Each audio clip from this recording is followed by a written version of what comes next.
Hello,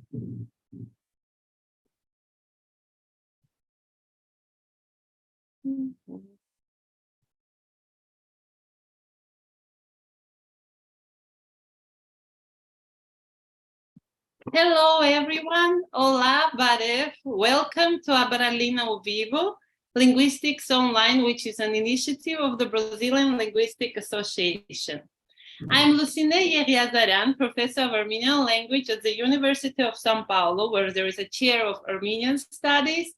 Abralin ao Vivo has a monthly schedule of lectures and panel sessions with distinguished researchers from all over the world and from different fields that investigate the human language. I have the pleasure and the honor to introduce Professor Bert Vox, who kindly accepted the invitation from Abralin ao Vivo. Bert Vox is a professor of phonology and morphology at the University of Cambridge and a fellow of King's College, Cambridge. He is primarily interested in phenomena that shed light on the structure and origins of the phonological component of grammar, especially in the realms of psychophonology, historical linguistics, and sociolinguistics. He also works with native speakers to document endangered languages, especially dialects of Armenian, Ebres, and English. I have to mention that he's widely cited as an expert on Armenian phonology and morphology. I must confess that most of my presentations and talks on Armenian cite Professor Vox's works. As for example, the phonology of Armenian, a comprehensive volume of the sound system of two literary forms and number of dialects of Armenian. Today, he's going to talk to us about the development of vowel harmony in Armenian and Turkish. If you have any questions, please send them through the chat on YouTube. Please post questions and comments in English, although languages as Portuguese, Armenian, or even Russian can also be used. Criteria here being our knowledge of the languages. And now please join me to welcome Professor Bert Vox. Professor. Thank you. That's very kind of you.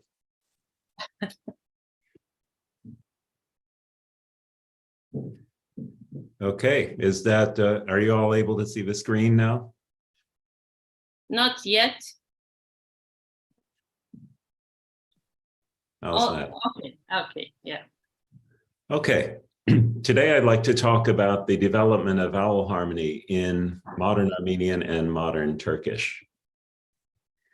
To start off with, Armenian has been in contact with Oghuz varieties of the Turkic family for almost 1,000 years. If you look at the Armenian homeland in the bottom left of the slide here, you'll see it's basically the eastern half of what's now called Turkey and what's now called the Republic of Armenia, and western component of what's now called Azerbaijan, and it extends down into northern Iran and so on.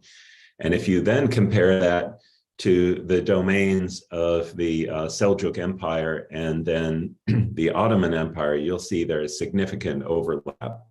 So since the Turkic peoples began arriving in Anatolia, the orange zone in the map on the bottom right, in the late 11th century, the Armenians and Turkic speakers of Oghuz varieties have been in extensive contact. And this has had many linguistic consequences. A famous one involves morphological influence.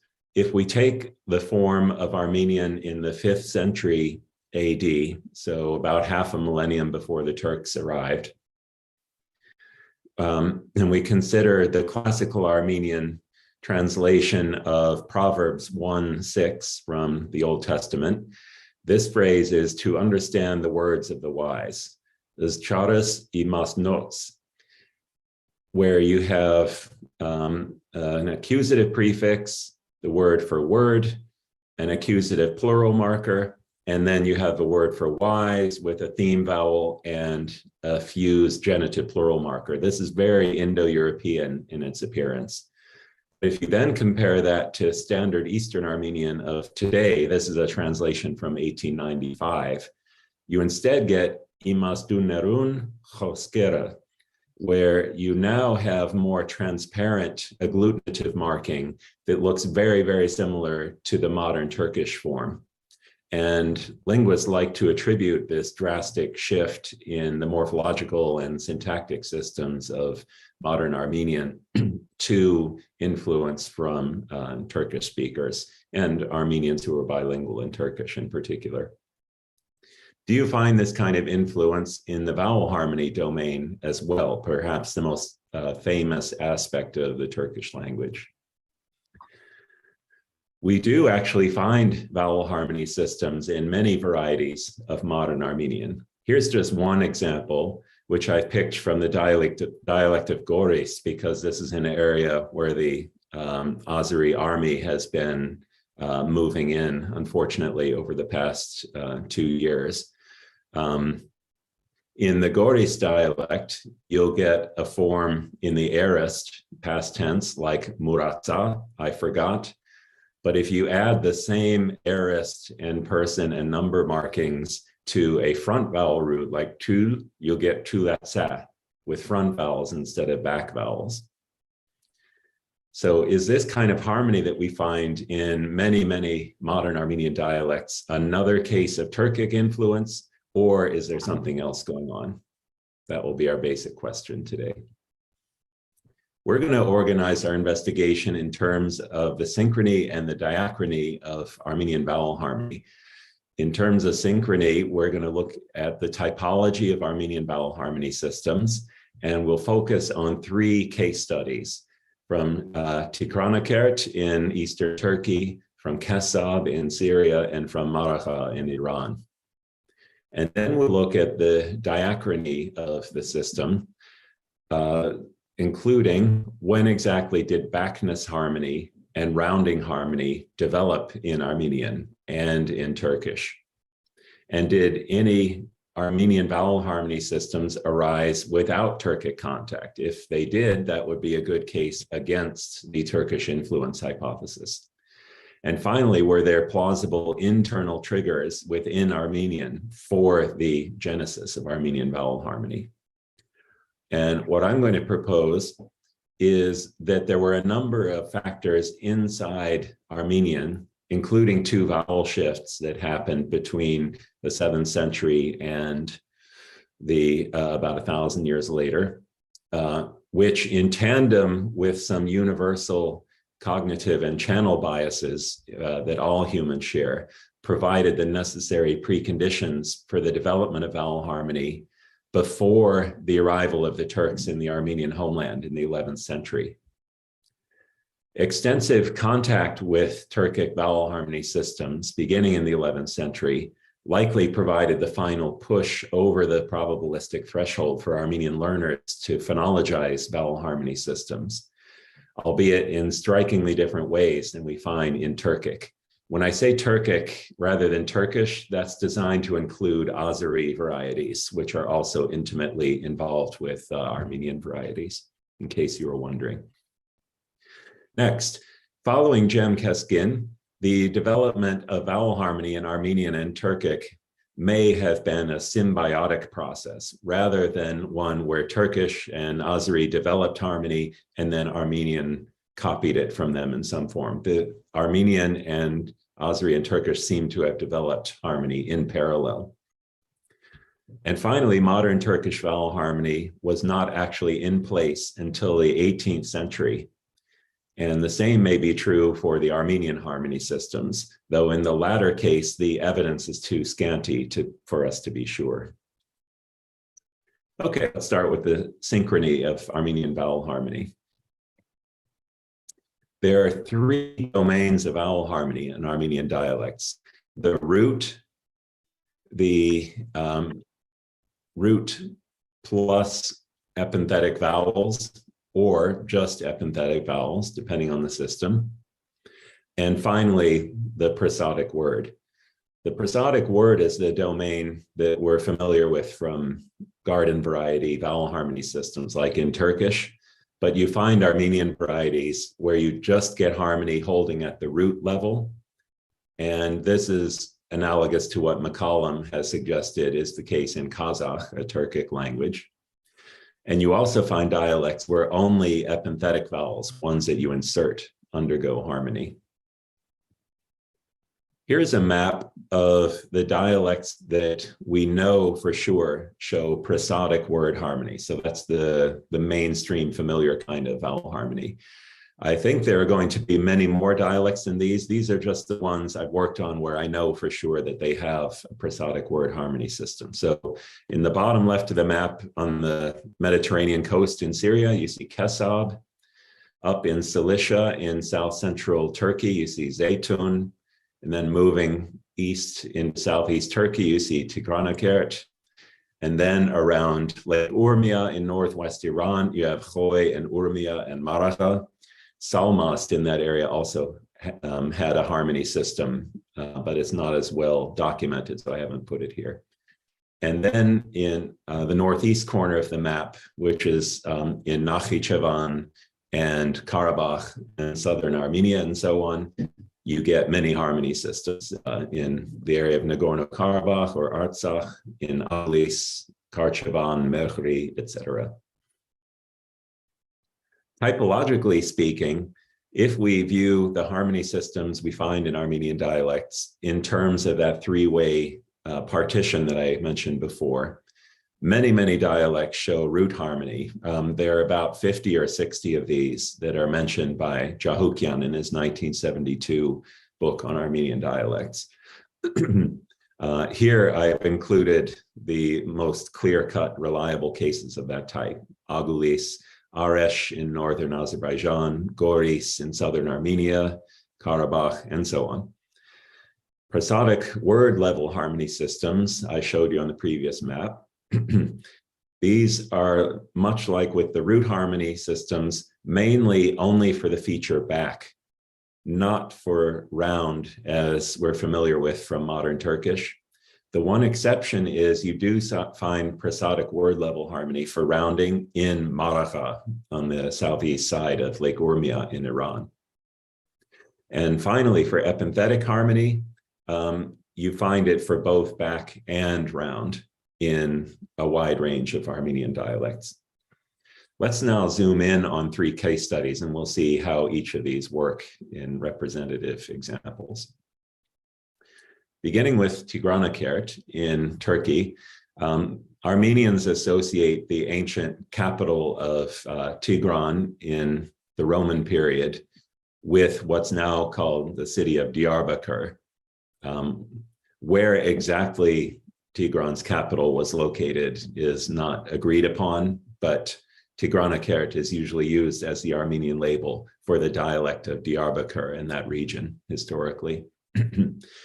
In the Tigranakert dialect of Armenian, there are 7 phonemes in the vowel domain, and the differences from standard Turkish, because throughout this we're going to be comparing the harmony systems to that of standard Turkish, are that standard Turkish does not have a, the low front unrounded vowel, and Tigranakert is lacking u and ö, the front rounded vowels that standard Turkish has.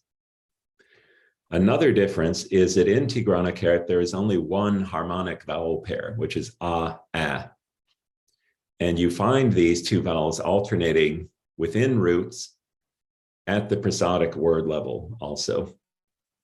So within roots, if you have a low vowel, it agrees for backness with other low vowels in the root. U, O, and freely co-occur with both of these low vowels. E and A normally co-occur only with the front low vowel, a. So there's a 3-way partition of the system in terms of harmonic behavior. At the prosodic word level, there are 2 suffixes only that show harmonic alternations. One is the third singular, a, which shows up as either a or a, depending on what you attach it to. And the other is the infinitive suffix al, which shows up as al or al, depending on the vowel in the root. With these 2 harmonic suffixes, they harmonize with preceding low vowels and with I and E, like I said, but with O and schwa in the root, they vacillate in whether they agree with those or not.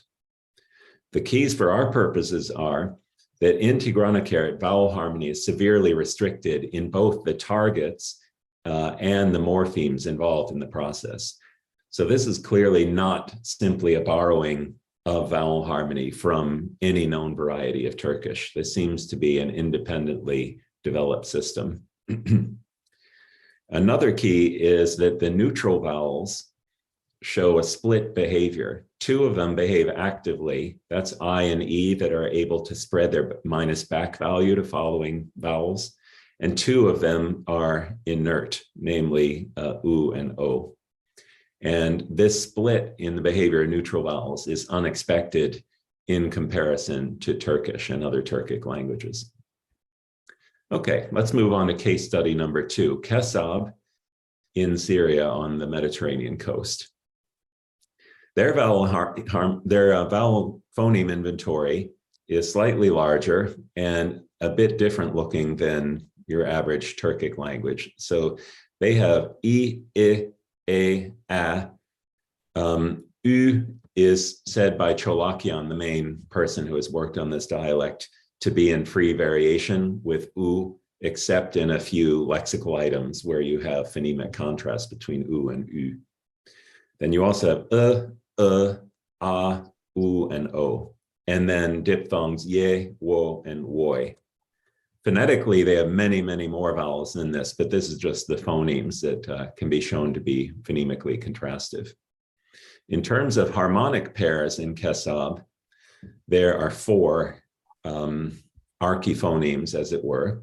There's a capital I, which shows up as either I or depending on whether you attach it to, roughly speaking, a plus back root or a minus back root. So from tahtrok, if you add on the plural capital I and capital A, you'll get tahkina. But if you add it to kurok for a cult, you get kurkana. So there's a variation in backness here, but the harmonic vowel remains high. You also have an archiphoneme capital O that shows up as either U or E. And you find this, for example, lir for mountain, laronk for the plural, but huts for bread, hetsunk for breads. Let me see if these audio samples work. Lir, laronk. That's the first one.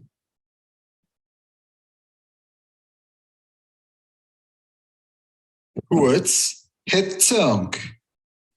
So one of the surface forms of this capital O is front and one is back again, but both are mid-rounded. Then for capital U, you get alternations between high back rounded U and high front rounded U. So from the root gart for read, you get gartum, but from imn to know, you get imnum. And then the fourth kind of archiphoneme you get is capital A, which alternates on the surface between A and A. So again, with the root gart for read, you get gartak, which is you plural subjunctive will read or may read. And from imn, you get imnak. So there are 4 alternating sets, which again is quite different from what you find in Turkish. It's also different from Turkish and Kesab in only showing backness alternations. And you can have an archiphoneme O. In Turkish, O doesn't undergo harmonic alternations in that way. Also, it's interesting that in Kesab, vowel harmony interacts with other phonological processes in the language. So for example, with tahtrok, the deletion of the back vowel wo has to precede the application of vowel harmony in order for the minus back feature of the a in the root to be able, to be able to spread to the I of the suffix.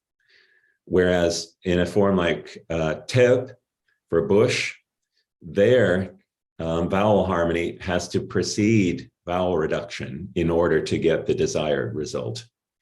So there are key ordering interactions of a sort that you don't find in standard Turkish.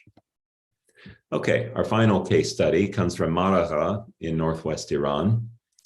They have 3 sets of vowel phonemes, according to Abralin, who wrote a grammar of this dialect in 1926, when it was still alive and spoken in that area. There was a light set of vowels, in other words, minus back ones in modern terms. So a, e, I, u. A heavy set, in other words, plus back ones in modern terms, a, o, u. And a mixed set that have both a plus and a minus back component. This includes ui, we, o, and oi. And the sorts of harmony you find in Marağa include, with the definite article, it alternates between a and capital A, that is, and n, as is familiar from many varieties of Armenian. If followed by a vowel initial word of certain sorts, or if preceded by a vowel, you'll get the n allomorph. So gadu, gadun for cat, and the cat. But if you have a consonant final form that you're adding the definite article to, the capital A archiphoneme will show up as the definite article. And that will be spelled out either as a after a back vowel, a after a light vowel, or vacillating between a and a if you add it to a mixed vowel.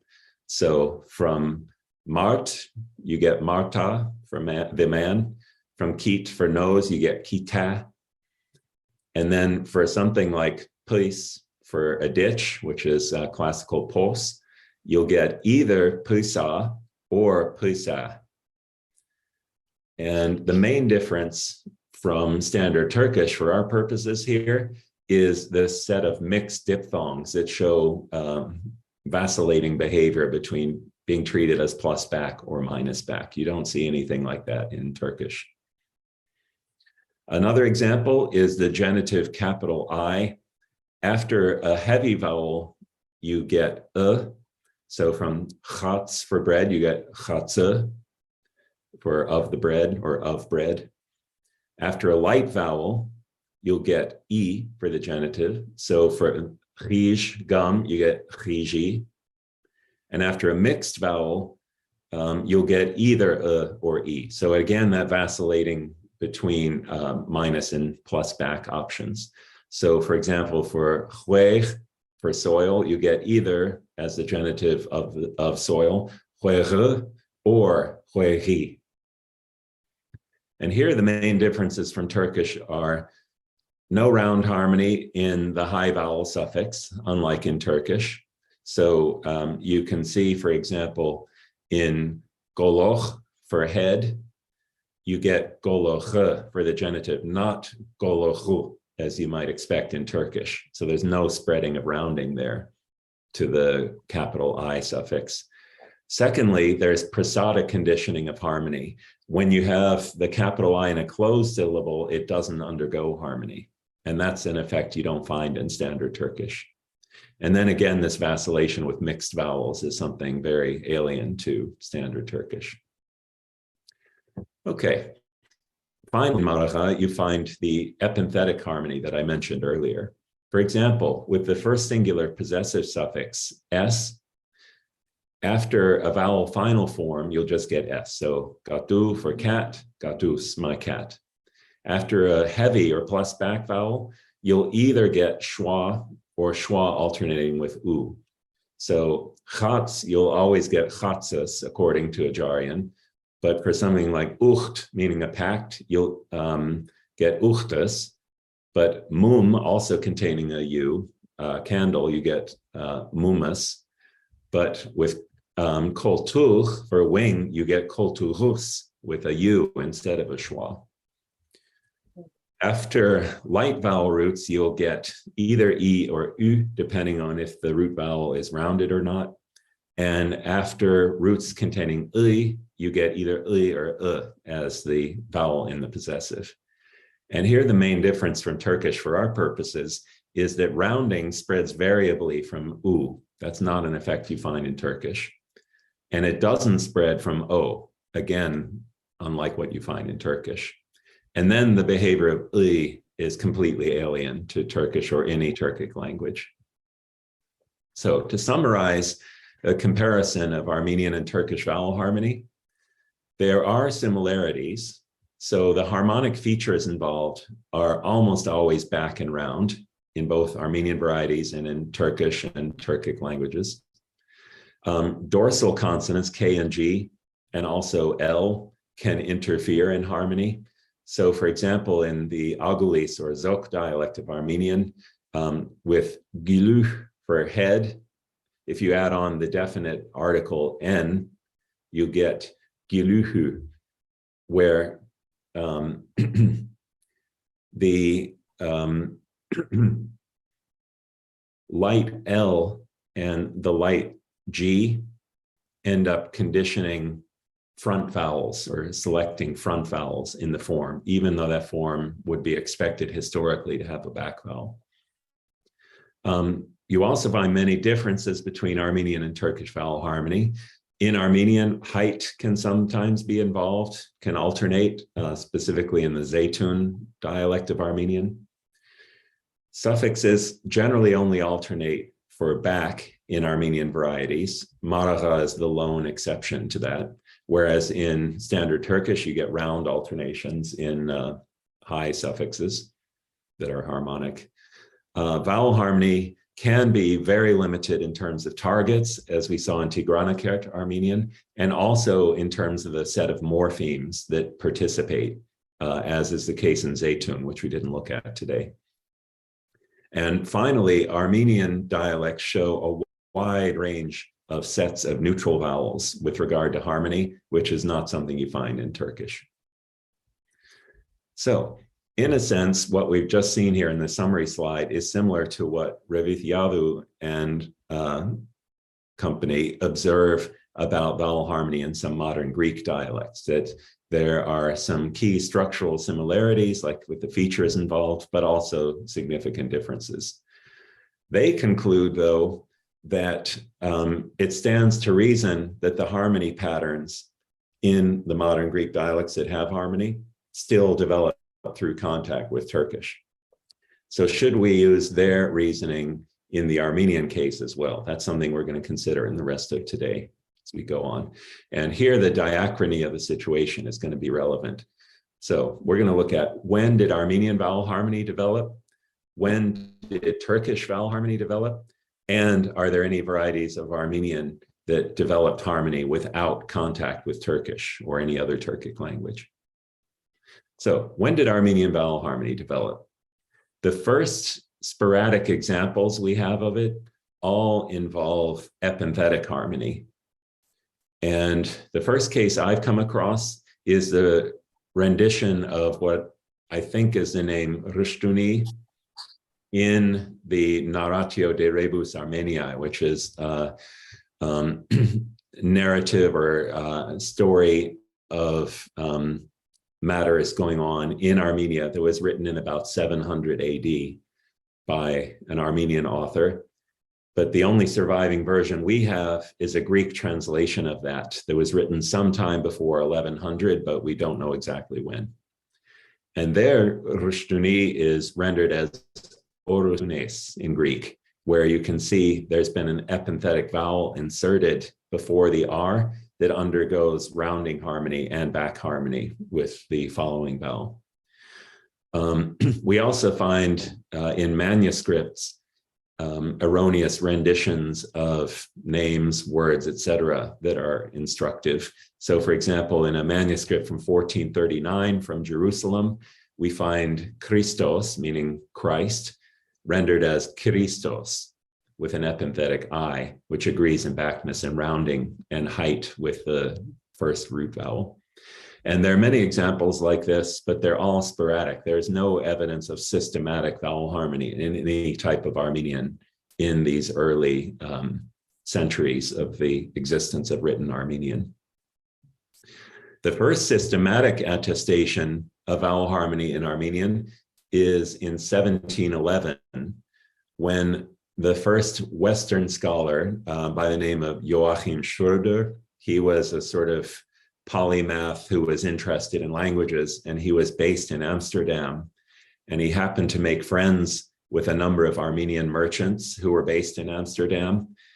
And some of them were from Agulis in Nakhichevan, and some were from Isfahan in Iran. Those were the two main Armenian trading bases, trading centers at that time, and they had colonies around a high percentage of the world, including a big base in Amsterdam.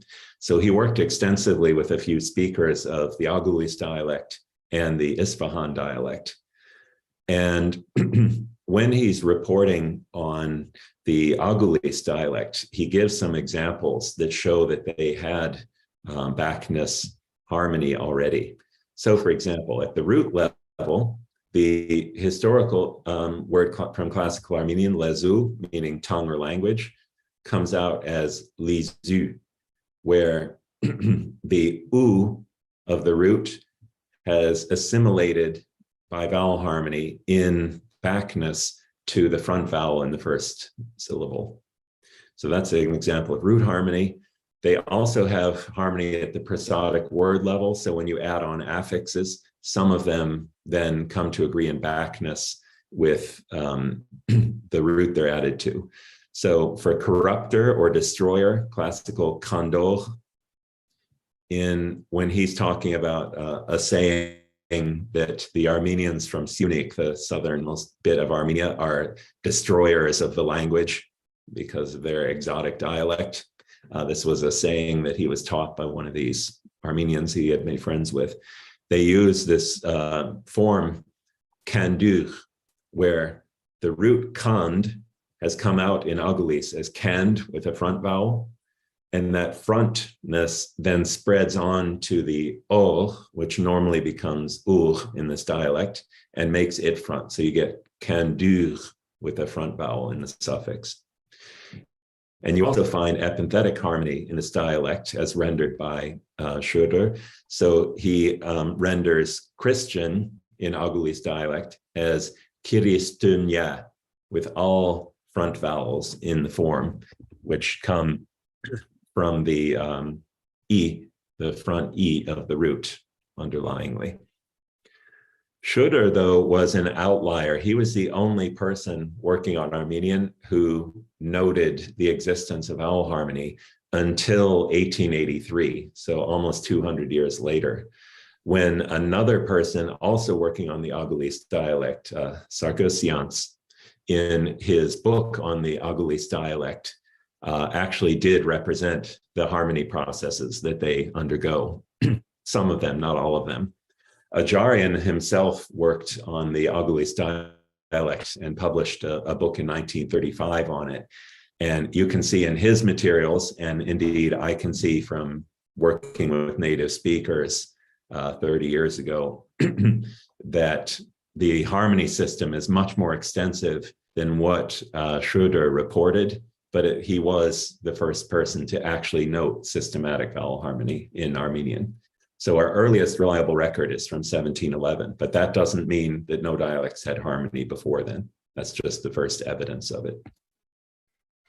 Now let's turn to Turkish. When did Turkish harmony develop? There are two main theories about this.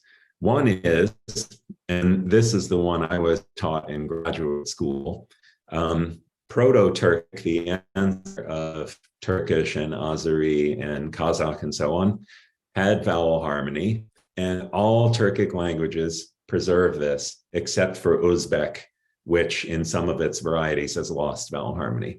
So this is a take on Turkic harmony that you see very commonly in the literature.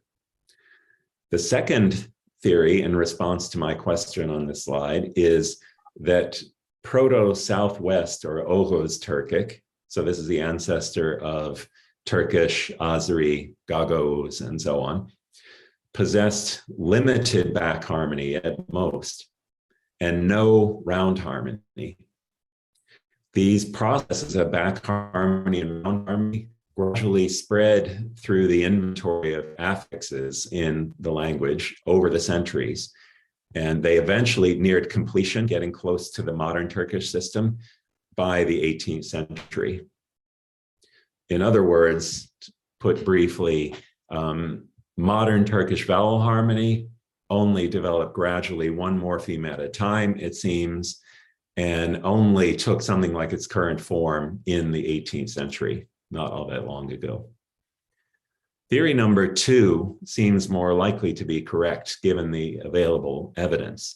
And I'm going to give you 2 such types of evidence here. One involves the Arabic orthography used to render early forms of Turkish in Seljuk and Ottoman periods. And the second involves Armeno-Turkish orthography.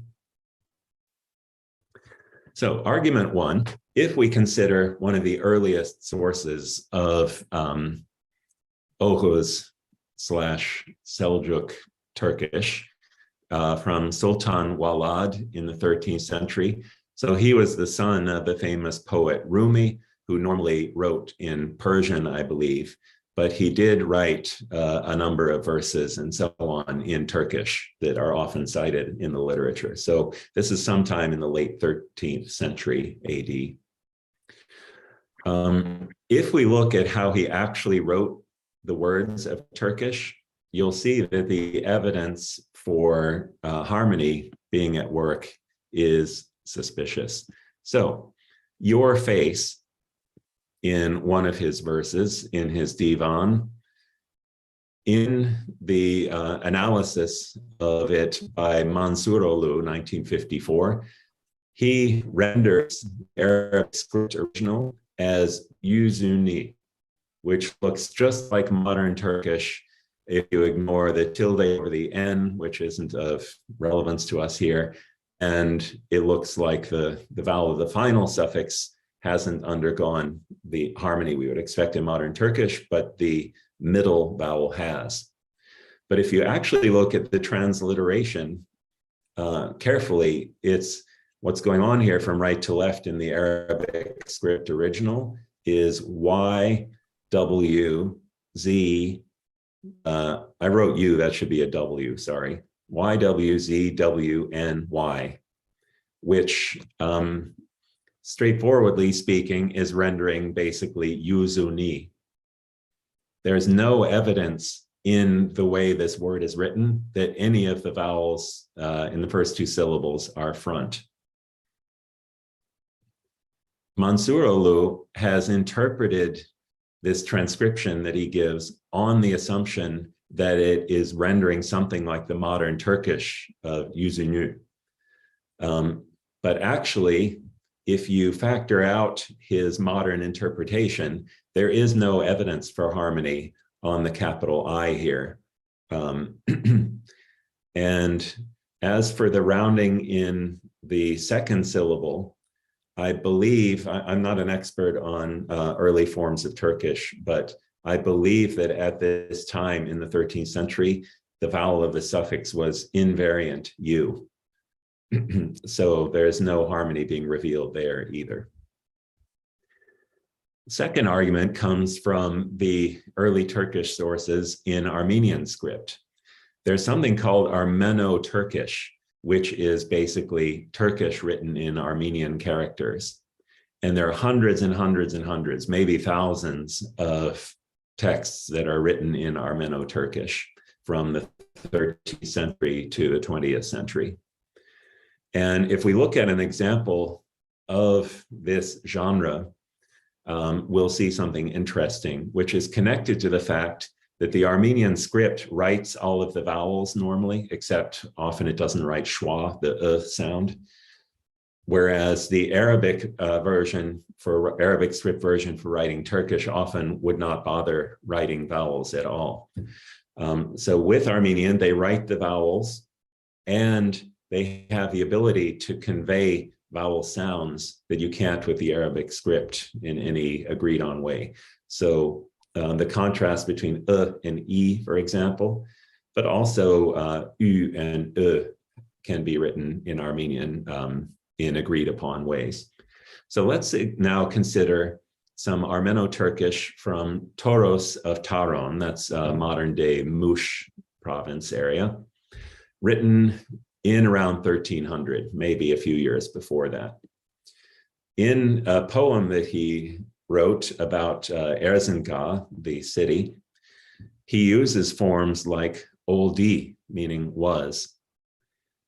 Compare that to modern Turkish, oldu. And also galmadi, did not remain. Compare that to modern Turkish, kalmadı. Note in this context that the Armenian script possesses both an u and an and it uses the systematically to render Turkish the I without a dot. So the choice of e for oldi and galmadi cannot be attributed to a deficiency in the orthographic system, as some might argue for the Arabic case. So these seem like reliable evidence that there was not, in fact, backness or rounding harmony in the past tense suffix in Turkish at that time, 1300, roughly. The Armeno-Turkish sources, which we have many of, so we have a very robust text base to work from, did not begin to closely resemble modern Turkish back and round harmony until Mkhitar of Sivas's Grammar of Turkish written in Armenian characters in 1727. That's the first document where you start to see the back and round harmony systems in his Turkish behave almost exactly like what we see in 20th century Turkish. Next question. Did any Armenian vowel harmony systems arise without Turkic contact? Before the 11th century, this can be addressed straightforwardly because we know there were no Turkic speakers in significant numbers in the areas where the Armenians were living at that time. So if you look at Armenian sources from before the 11th century, there is no evidence for harmony except for in isolated words, spelling errors in manuscripts and so on, like we talked about before. But there's no systematic evidence. But absence of evidence is not evidence of absence, so bear that in mind. It just means we can't know for sure that harmony could develop in the absence of Turkic speakers. After the 11th century, there don't seem to be any varieties of Armenian that had developed vowel harmony and have not been in contact with speakers of Turkish.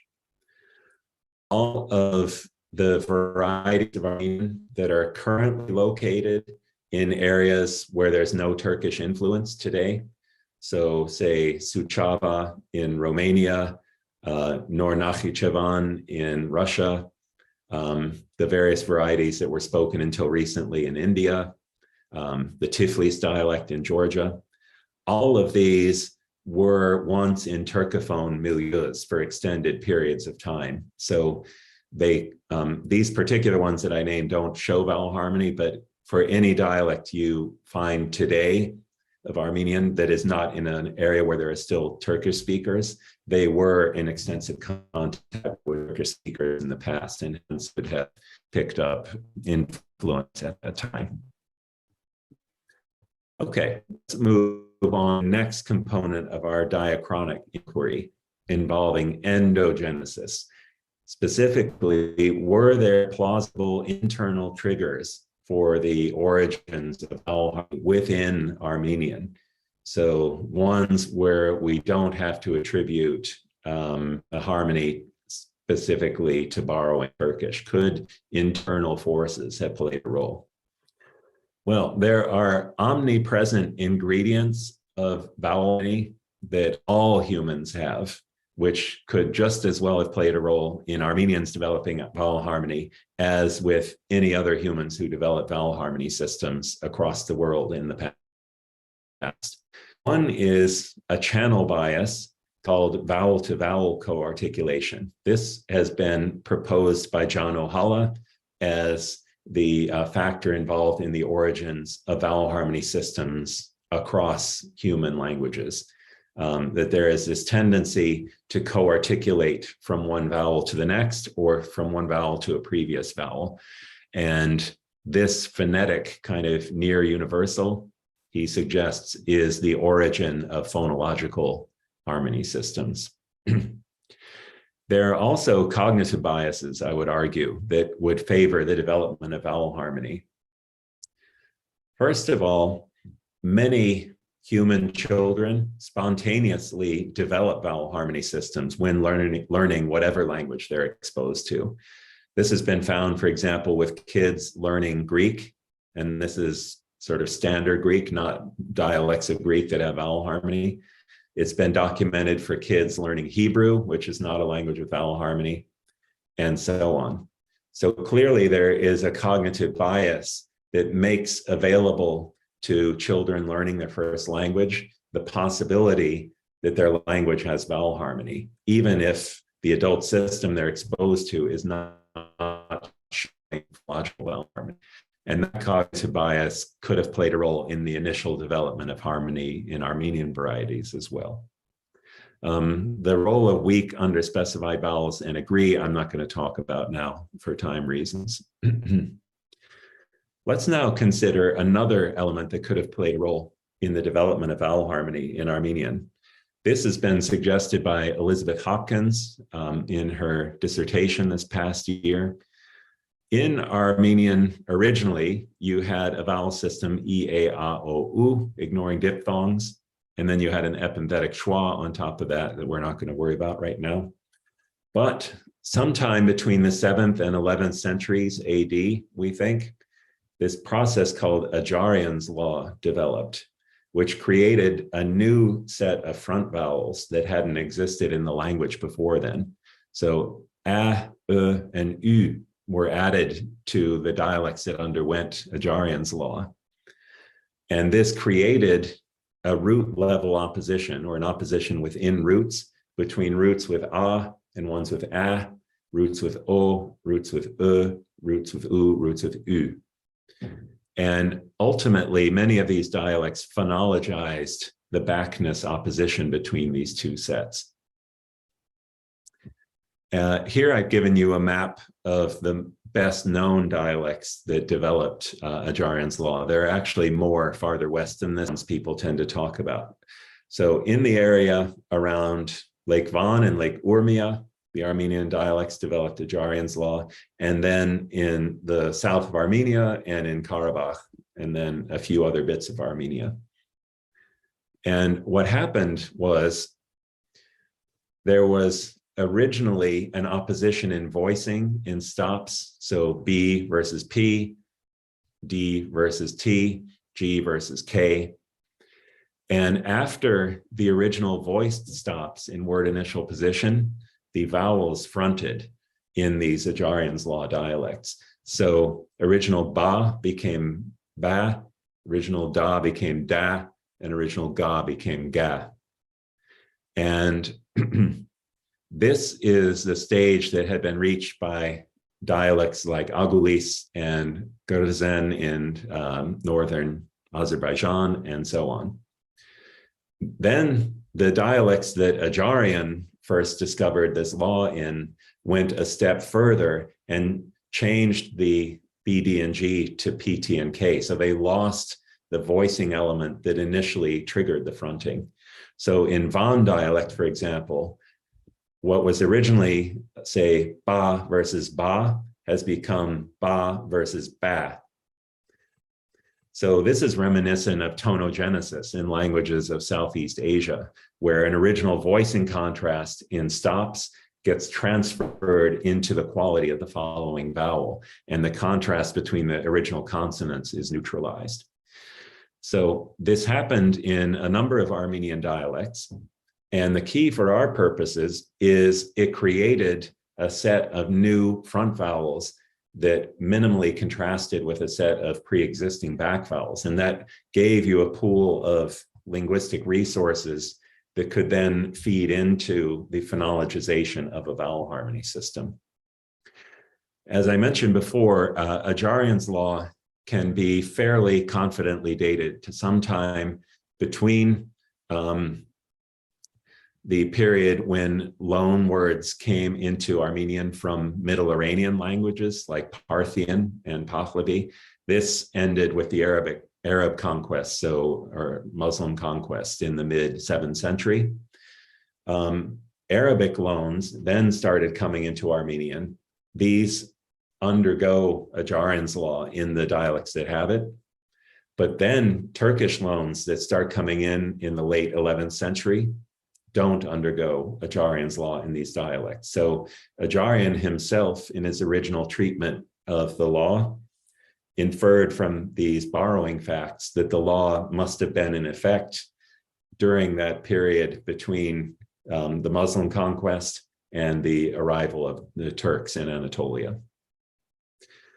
So sometime before the arrival of the Turks in Anatolia in the 11th century, there was suddenly a range of new vowels available that made the development of vowel harmony available for Armenian speakers without any influence from Turkish. So that's a possibility that has to be considered. So to sum up, there is unambiguous evidence of Armenian varieties developing harmony in the presence of Turkish or Azeri, but we don't have unambiguous evidence for any varieties developing harmony in the total absence of influence from Turkish or Azeri. Secondly, renditions of Armenian pronunciation that have sufficient nuance. So for example, they're rendered by someone with linguistic training or who is linguistically inclined, only start appearing in 1711 and only in large reliable numbers in 1883. But again, that doesn't mean that Armenian dialects did not have harmony before then. It's just we don't have reliable evidence before that time. Even though all varieties of modern Armenian show significant Turkic influence, whether or not they're currently in a milieu where Turkish speakers are located, we can state with confidence that the ingredients of vowel harmony were already in place in the Armenian world by the 11th century when Turkic speakers arrived in the area. So Armenian already by then had plus minus back vowel pairs and plus and minus round vowel pairs. It already had epenthetic vowels available to undergo epenthetic harmony. It had suffixal vowels available already. And presumably it had the relevant universal cognitive and articulatory predispositions that we talked about, like vowel to vowel co-articulation, and this bias and acquisition in favor of vowel harmony systems. These presumably have existed since the beginning of modern man, though we have no evidence one way or the other. Given the resemblances between the Turkic and Armenian vowel harmony systems, it seems likely, but isn't provable, that contact between Armenian and Turkic speakers played some role in the phonologization of harmony in the relevant Armenian and Turkic varieties. The fact that Turkish vowel harmony does not appear to have developed in its modern form until the 18th century gives credence to Keskin's proposal that Armenian and Turkish vowel harmony developed symbiotically in the 12th to 18th centuries. And this did not involve simple borrowing of a harmony rule from Turkish into Armenian. I'm sorry, I switched them on the slide there. Armenian varieties harmonized their lexicons in a variety of ways, as we saw with our 3 case studies, and they created a range of harmonic rules and representations that were quite different from what we find in the Turkish and Azeri varieties of the region. Thank you.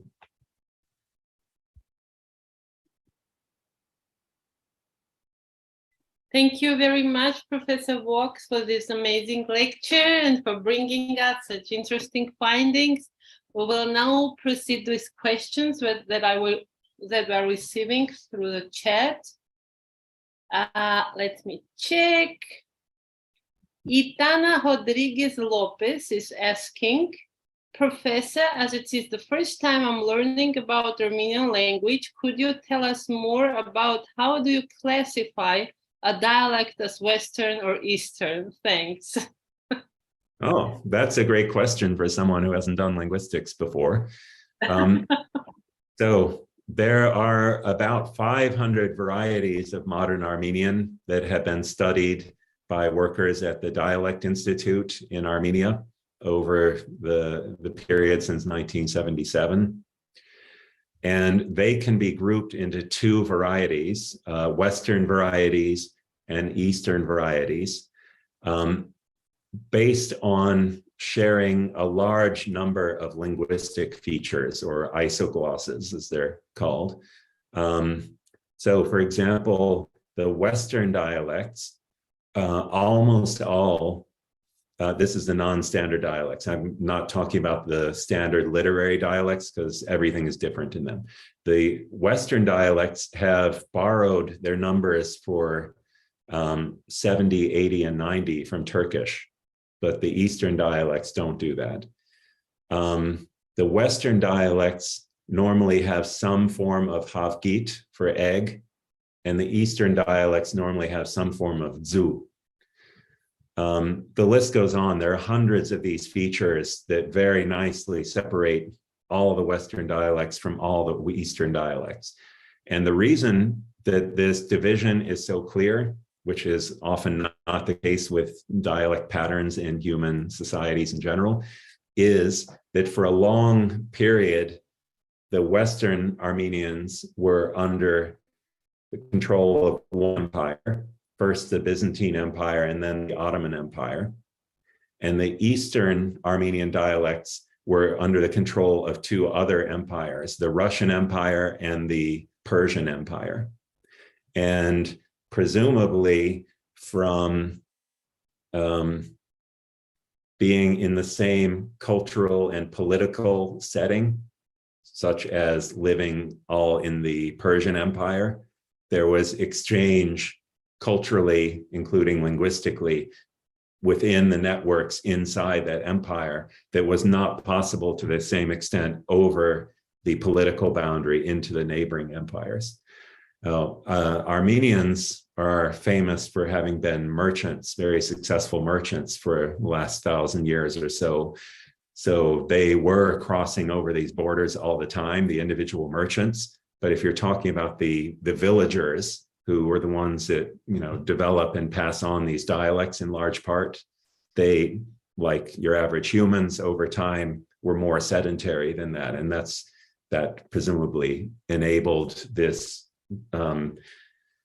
division into coherent groupings. Speaking more superficially in terms of Eastern and Western varieties, where Classical Armenian had a PT or K, Eastern Armenian, and now I'm actually talking about Standard Eastern Armenian, has PT and K still. But your average Western dialect changed those into BDG. So say you have 10, which in Classical Armenian was Dasan, T-A-S-N. In Eastern varieties, you'll still get das or dasa or something like that with a T at the beginning. But in Western varieties, you'll typically get something with a D, das, dasa, das, things like that. So that's a very quick intro to the East and West and how you can tell them apart. Okay, thank you very much. One more question from Laís Becornio, who is asking, Professor, in Brazilian Portuguese, there is a very frequent vowel harmony rule, which consists of the optional raising of the pretonic E and O vowels to E and U, respectively. Is there a high vowel in the following, if there is a high vowel in the following syllable, is there a specific pair which is under the rule in Armenian, Turkish as well? Is there a specific pair which what? Which is under the rule in Armenian and Turkish as well. Well, what you're describing, I have come across before in Brazilian Portuguese, and it's reminiscent of some metaphony effects that you find in other Romance languages, especially in Italy. In the Armenian domain, you did find umlaut and metaphony effects. These are ones where one vowel affects the height or the backness of one in a neighboring syllable, but it doesn't spread across the whole word. It's just a local effect.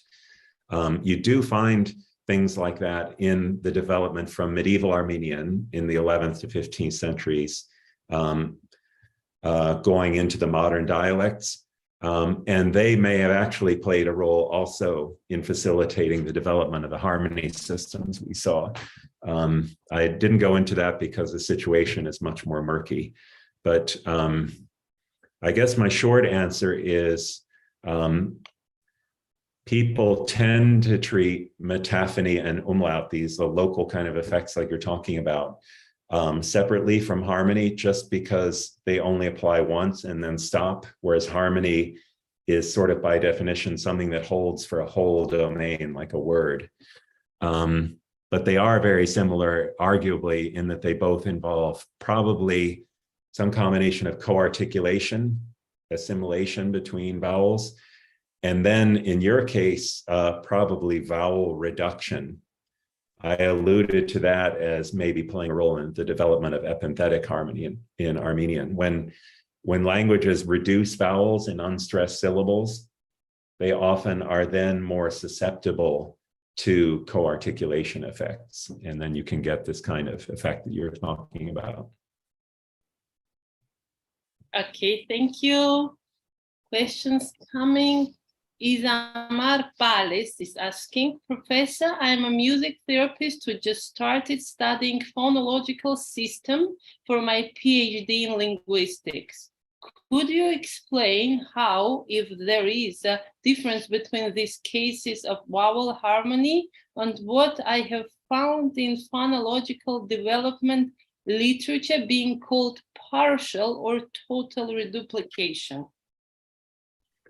Okay, reduplication refers to doubling of material. So there are two types. Full reduplication or total reduplication can be used for contrast. So for example, I could say, did you have any salad for dinner tonight? And then you respond, well, I had a tomato along with my meal. And then I could say, no, a salad, not a tomato, where you're doubling the form to illustrate a particular kind of pragmatic contrast. You can also get languages that do full reduplication to convey an iconic form such as doubling, so making something plural. So in some languages of Southeast Asia, you'll fully reduplicate a form to make it plural, like gaja elephant, gaja elephants in Malay or Indonesian. Partial reduplication, people tend to think developed historically as a gradual reduction of full reduplication. And you find that in tons of languages, including in Armenian. If you want to intensify an adjective, you can partially reduplicate it. So garmir for red, gas garmir for very red. Gabuid, blue, gas gabuid, very blue. So that is partial reduplication of the beginning of the form, and then it overwrites a fixed element. In this case, it's an S or a P or a few other things in Armenian, and Turkish has this also. So reduplication normally refers to copying of whole phonemes or syllables or words, whereas vowel harmony refers to spreading one feature, normally, of one vowel or consonant onto neighboring ones, typically over a whole span, like a word. So They arguably are the same in terms of involving copying, depending on your theory, but one is overt doubling of whole phonemes or strings of phonemes, where the other is harmony is just normally spreading one feature, like back or round. Okay, thank you. One more question from Felipe Oliveira. Do Armenian and Turkish share similar prosodic systems? Does stress play any role in the vowel harmony they share when you talk about the prosodic word context? Okay. For the prosodic word domain for Armenian harmony is conventional words plus clitics. You can debate whether clitics are included in the prosodic word or they're in a higher category with a clitic group or something, but I think prosodic word would be a fairly safe categorization. Turkish and Armenian share the same basic stress system, which is in the Western varieties of Armenian and also in a lot of the Eastern varieties, they stress the rightmost full vowel in the word, which is the same in Turkish with a few idiosyncratic exceptions. There's also a bunch of Armenian dialects that have penultimate, they stress the penultimate full vowel, like in Karabakh, they do that, for example. But if you're asking something more sophisticated about the intonational systems and how syntax maps on to prosody and so on, I'm afraid I'm no good at that area, so I can't give you a sophisticated answer beyond what I just said. Okay, thank you very much. I have a question, Professor. You mentioned about this difference between Western and Eastern dialects, and we know that there are plenty of dialects of Armenian. My question is there any study that measures to which extent dialects suffer this influence from Turkic languages? Is it that clear-cut difference between the ones exposed to Turkic languages and those of Eastern Armenian less exposed do not show it? Or, well, you said it was a symbiotic process, right? But just to understand if there is any study that measures the extent of influence that the dialect suffered.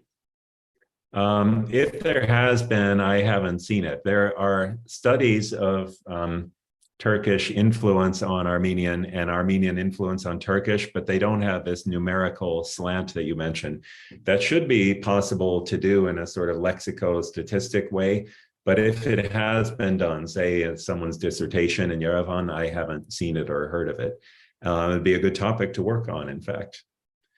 And, you know, it's also interesting to consider the role of Azeri influence versus Turkish. Because if you're in Southeast Turkey, for example, both of those will be in play together with Armenian and Kurdish and so on. But people tend not to tease those apart when working on Armenian. You mentioned also, my next question was exactly the existence of any traces of that backward influence from Armenian to Turkic languages. Is this possible? Yeah. Any phenomena that you registered, empirical data? So it is possible that in the vowel harmony case, there was influence from Armenian on Turkish. That we can't establish that given what we currently have available to us. But in terms of lexical borrowing, you can establish that there has been influence in both directions. So Ajarian, if I remember correctly, he wrote a whole book on Turkish loans in Armenian, but I think he also did some work in his history of the Armenian language and elsewhere on Armenian loans into Turkish. And Robert Dankoff, professor at Chicago, who works on Ottoman Turkish, wrote a whole book on Armenian loans in Turkish that is really good. One of many, many examples would be miruk, the word for old man, or a word for old man, from Armenian moruk, meaning a beard. Yeah.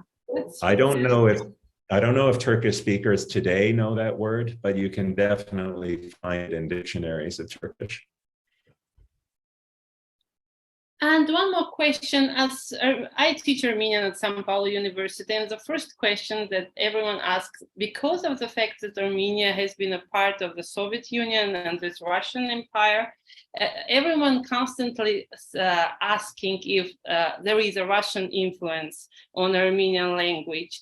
And in speaking of this vowel harmony, is there any influence, possible traces, or the period is too short to have a diachronic research on it? Any influence of Russian or Slavonic languages? There has definitely been lexical influence from Russian in the varieties spoken in the former Russian and Soviet empires. Vowel harmony, as far as I can think of, doesn't come into the equation because Slavic languages don't have vowel harmony, and Russian varieties in Armenia, for example, don't have vowel harmony as a result of coming into contact with Armenian ones that do. But in terms of Russian influence, when I lived in Armenia in the Soviet period, there were tons of words borrowed from Russian, but also expressions calqued from Russian, you know, where like, you know, gnatsink, let's go. From, what is it in Russian? Pashli or something like that? Pashli. Yeah. There were tons and tons of those that you would hear out on the street. I would guess that a high percentage of those, they probably didn't make their way into the standard literary variety. But definitely in the spoken varieties, there was a lot of Russian influence. How that has changed since the Soviet Union fell apart and the Russian schools lost their prestige in Armenia and so on, I don't know, because I haven't lived there since then. You may well know better than I do. Yeah, they're trying now to put in use new names, substituting all the lexical borrowings from Armenian, some of which are going okay, others are rejected. So it's like a process. A process of recovering lexical items, creating, coining. And so mostly we can presume that the influence of Russian was in lexical field. That's where you can clearly see it. There probably were syntactic influences as well. I don't work on syntax, so I don't know the literature in that area, but I wouldn't be surprised at all if you found Russian syntactic influence. Morphologically, I can't think of any, like endings borrowed from Russian, for example, but that's not an area of expertise for me. You may well, again, have more insider knowledge than I do there. Okay, thank you very much. There is one more question from Amanda Alves, who's asking, Professor, thank you so much for your speech. Very rich data. It's actually more of a curiosity of a historian and social scientist. Is there any challenge to talk about similarities between Armenian and Turkish in a scenario still in which historical issues such as the recognition of the Armenian genocide? I didn't quite follow the question. I was waiting for another clause there. That didn't come. I guess she's asking if you find challenging talking about Armenian and Turkish in a scenario when there is a certain rivalry and historical questions like Armenian genocide recognition. Yes. Oh yes, very much so.